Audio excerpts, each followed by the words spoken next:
Songs in the Night, November 6th. The chosen text from 1 Peter chapter 1 verses 5. Kept by the power of God through faith unto salvation. Explanation.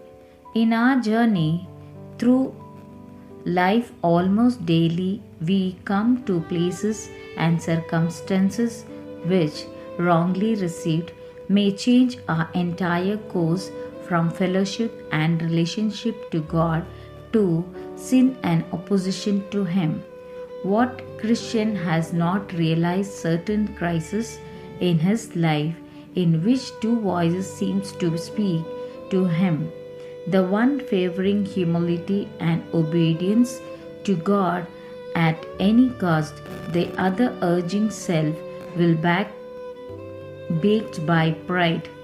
If we are advanced Christians who through numerous victories have gained a position where such bestments are rare, we still need to be on guard and to remember that we have a very wily adversary, that we have the treasure of the new mind in an earthen vessel, and that is in our flesh dwelleth no perfection.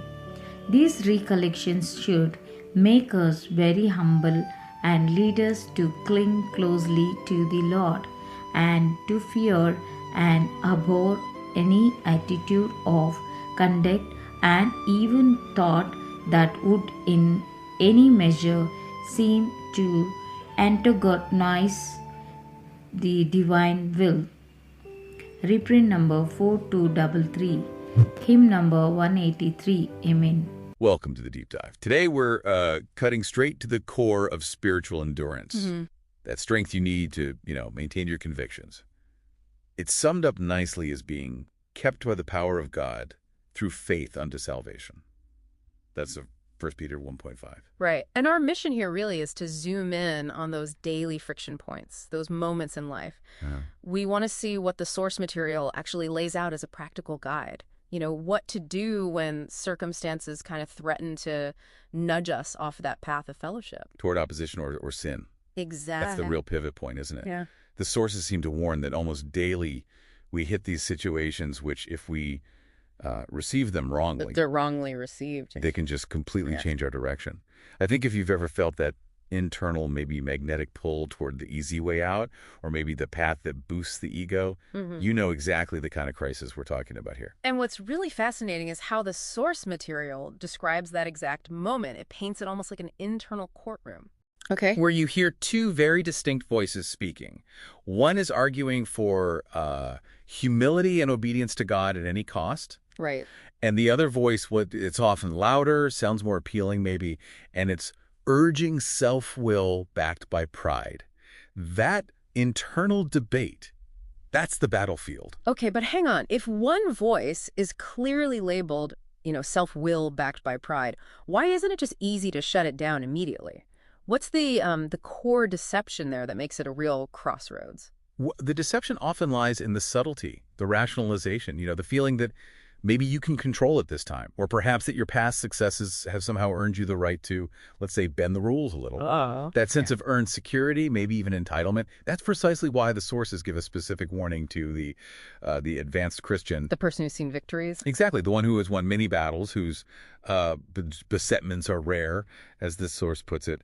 They actually might have the farthest to fall because overconfidence, well, it can be the ultimate trap. I hadn't quite framed it that way, that the biggest spiritual danger might actually be a kind of complacency that comes from winning. It can be, yeah. So if even those who feel pretty secure need to stay on guard, what are these persistent threats they have to keep front of mind? Well, there's this one really insightful analysis in the material, I think it's reprint 4233, that sort of brings together three key reasons why everyone needs constant vigilance. Think of it like a continuous risk assessment. Okay, what are they? First, there's the reality of a very wily adversary actively working against you. Right, an external force. Second, you have to stay really aware that this treasure of the new mind, this new spiritual understanding, It's held in an earthen vessel. And let's clarify that for listeners. That earthen vessel, it's a powerful metaphor the Source uses, right? Yeah. For our weak physical bodies, our frail human nature. Exactly, our inherent limitations. Which constantly threatens to undermine the spiritual progress we've made.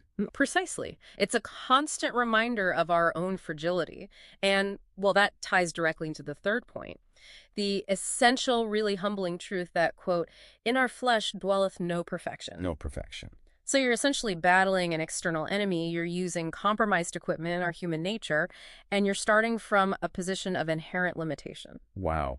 So if the cards feel kind of stacked against us because of those three things, the enemy, our own limitations, this inherent imperfection, how do the sources say we actually win? What's the ultimate shield here? Well, the conclusion is that remembering these frailties, these limitations, it must lead to one core place: deep humility. Humility. That humility becomes the foundation for everything else. The conduct that's required then involves actively managing not just our actions, but the underlying attitude, even our thoughts. So deeper than just behavior? Oh, yeah. We're called to cling closely to the Lord, and importantly, to actively fear and abhor any attitude of conduct and even of thought that might pull us away from the path we know is right. That really reframes the whole battle, doesn't it? It's not just about stopping yourself from doing something wrong, but it's about catching that seed of self-will, maybe in the thought process itself, before it even gets a chance to form a plan. You got it. So the ultimate takeaway seems pretty clear. Past victories don't count for much if they just breed pride. And humility. Humility is the essential, constant shield keeping us from pivoting off course. Which really brings up a crucial question, something maybe for you, the listener, to mull over.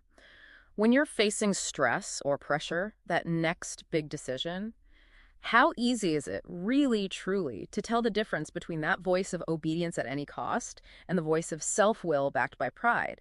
And maybe more importantly, what immediate check do you have in place right now to make sure your choice consistently leans toward humility? It's worth thinking about where your own guard might be weakest.